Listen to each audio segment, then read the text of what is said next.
Of course, katika vitu ambavyo havitakaa visaulike sana mwaka 2026 ni vita kati ya Marekani dhidi ya Iran.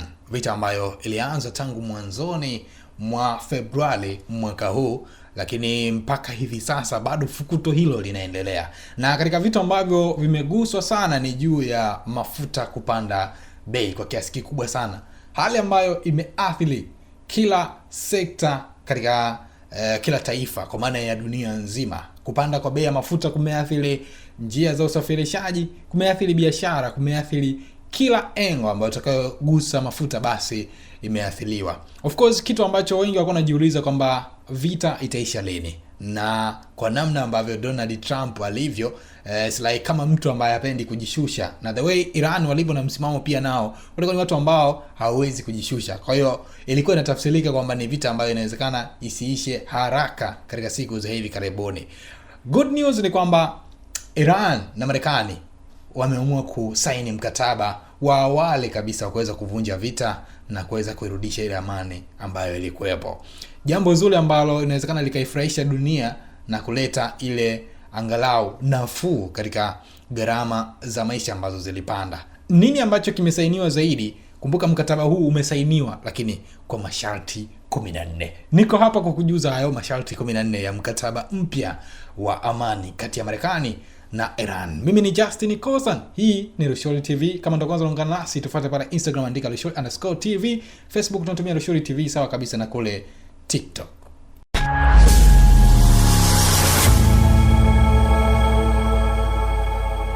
Baada ya siku nyingi za mvutano mkali, hofu ya vita vikubwa zaidi katika Mashariki ya Kati na wasiwasi uliotikisa uchumi wa dunia, hatimaye mwanga wa tumaini umeanza kuonekana. Marekani na Iran, mataifa mawili ambayo kwa miaka mingi yamekuwa katika uhusiano wenye msuguano na migogoro ya kisiasa, sasa yamechukua hatua kubwa kuelekea amani kwa kusaini makubaliano ya awali ya kusitisha mzozo uliokuwa ukitishia usalama wa dunia. Hatua hiyo imekuja wakati ambao dunia ilikuwa imeanza kuhofia athari kubwa zaidi za vita hivyo. Bei za mafuta zilianza kupanda, masoko ya kimataifa yakaanza kuyumba, na mataifa mengi yakatoa tahadhari kwa raia wao waliokuwa katika eneo la Mashariki ya Kati. Wengi walihofia kuwa iwapo mzozo huu ungeendelea, ungeweza kusababisha mgogoro mkubwa zaidi ambao ungeathiri mataifa mengi duniani. Makubaliano hayo yalisainiwa na Rais wa Marekani Donald Trump pamoja na Rais wa Iran Masoud Pezeshkian. Kwa mujibu wa taarifa zilizotolewa, makubaliano yanaanza kufanya kazi mara moja, jambo ambalo linapokelewa kwa matumaini makubwa na jumuiya ya kimataifa. Na moja ya mambo muhimu yaliyomo katika makubaliano hayo ni kufunguliwa tena kwa mlango wa Hormuz. Eneo hilo ni moja ya njia muhimu zaidi za usafirishaji wa mafuta duniani. Kwa miaka mingi, mlango huo umekuwa ukitajwa kuwa moyo wa biashara ya mafuta duniani kutokana na kiwango kikubwa cha mafuta kinachopita katika njia hiyo kila siku. Wataalamu wa uchumi wanaamini kuwa kufunguliwa kwa mlango wa Hormuz kutasaidia kurejesha utulivu katika soko la mafuta duniani na kupunguza hofu iliyokuwa imeanza kujitokeza katika nchi mbalimbali.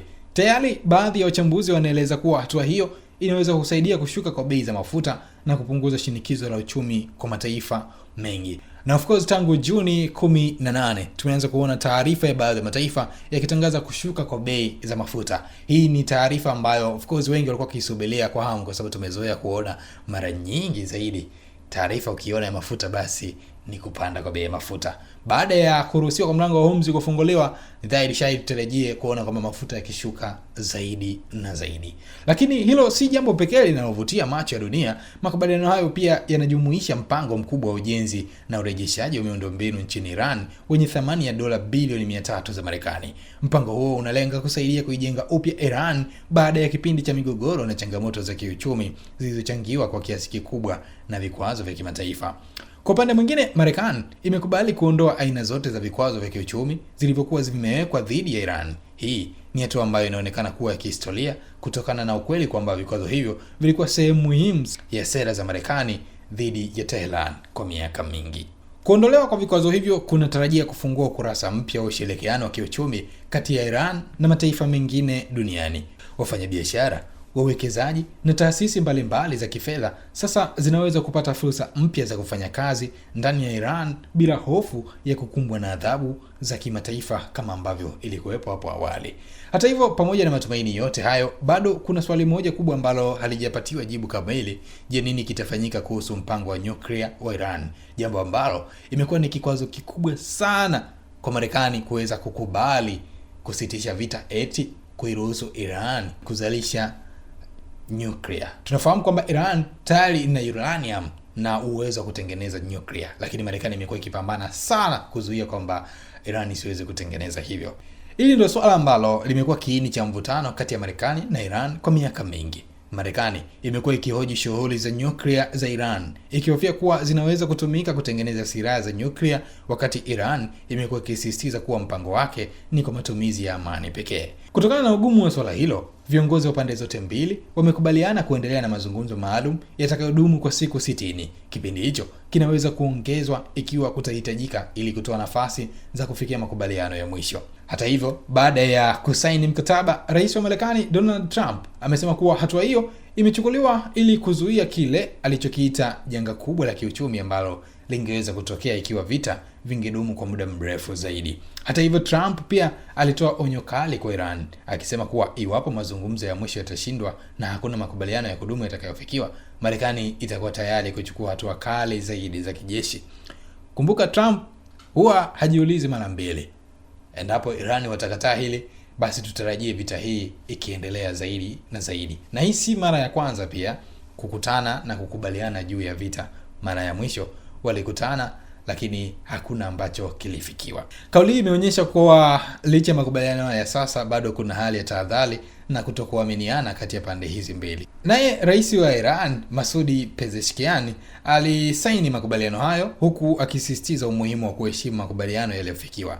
Serikali ya Iran imeeleza kuwa ina matumaini ya kuona kipindi kipya cha ushirikiano na utulivu kikianza baada ya makubaliano hayo.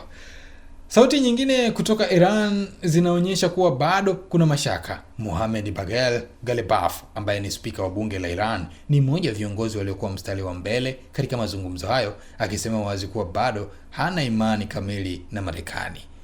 Katika kauli iliyovutia vyombo vya habari duniani, Ghalibaf alisema kuwa Iran bado iko tayari kujilinda wakati wowote. Kauli hiyo imeonyesha kuwa licha ya kutiwa saini kwa makubaliano ya amani, safari ya kuelekea uhusiano mzuri kati ya Marekani na Iran bado ina changamoto nyingi mbele yake. Kwa sasa macho yote duniani yanaelekezwa kwenye mazungumzo hayo ya siku 60 yajayo. Wengi wanasubiri kuona kama viongozi wa nchi hizo mbili wataweza kufikia makubaliano ya kudumu au kama tofauti zao zitaendelea kuwepo. Iwapo mazungumzo hayo yatafanikiwa, dunia inaweza kushuhudia mojawapo mafanikio makubwa zaidi ya kidiplomasia katika karne ya sasa. Lakini ikishindikana, hofu ya kurejea kwa mvutano na migogoro inaweza kurudi tena. So tuzidi kuomba kwamba Iran na Marekani waweze kufikia makubaliano sahihi, na kukumbusha tu kwamba hii si mara ya kwanza hawakukaa pamoja na kuzungumza. No, of course this time imekuwa serious kwa sababu tuweza kuona ikihusisha zaidi marais wenyewe, kwa maana ya rais wa Marekani Donald Trump pamoja na rais wa Iran. Hapo awali ilikuwa ni wawakilishi tu ambao waliweza kukutana kule Pakistan. This time inawezekana ikawa ni nafasi nzuri ya kuweza kurudisha ile amani ambayo dunia nzima imekuwa ikililia na kuweza kuondoa mgogoro ambao umeleta athari kubwa sana, ikiwemo kile ambacho kinaendelea nchini Marekani hivi sasa. Kwani timu ya taifa ya Iran imejitenga zaidi, iko Mexico, licha kwamba michezo mingi inacheza kule nchini Marekani. Na hata hivyo, wakiingia nchini Marekani wanaambiwa kwamba mara baada ya kumaliza mechi hakuna kulala, ni moja kwa moja kurudi nchini Mexico. Imagine mtu unatoka Tanzania na unaenda kucheza Kenya na hakuna kupumzika. Ukimaliza Kenya inabidi urudi haraka nchini Tanzania.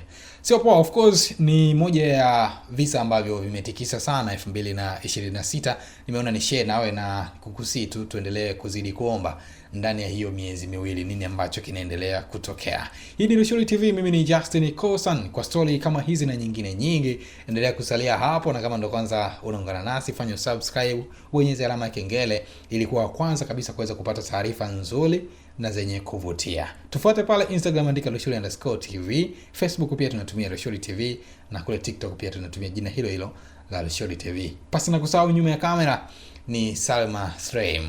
Asante na nikutakia wakati mwema.